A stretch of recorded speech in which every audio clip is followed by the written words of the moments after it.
তারপরে আমি শিকল দিয়ে বেঁধে রেখেছি। এই এখানে তোর মা আসবে কিভাবে? তোর মা তো বাসায়, কার না কার পায়ে শিকল দিয়ে রেখেছিস আল্লাহ জানে। এই তুই এত দুষ্টুমি কেন করিস বলতো?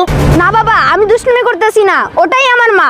এই আর একটা কথা বলবি না, চল বাসায় চল, গাড়ি তোর। আরে বাবা, তোমার বিশ্বাস না হলে তুমি চলো, আসো। আরে কি করছিস এসব তুই? আসো তুমি। আরে রাখ না। আর বিশ্বাস করো, আরে আসো। দাঁড়া না। এখন বিশ্বাস করলে?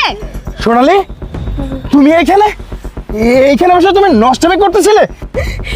মানে তুমি তুমি এখানে কি করে আসলে? চুপ কর। আমি এখানে আসা তোদের ডিস্টার্ব হয়ে গেছে তাই না? আমি ভাবতে পারিনি যে তুই আমার সাথে এত বড় প্রতারণা করতে পারিস।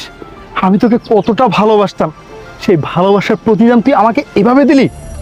একটু আগে যখন এখান থেকে আমি যাচ্ছিলাম তখন আমি ভাবছিলাম হয়তো কোনো কাপল এখানে বসে আছে, হয়তো কোনো প্রেমিকা এখানে বসে আছে।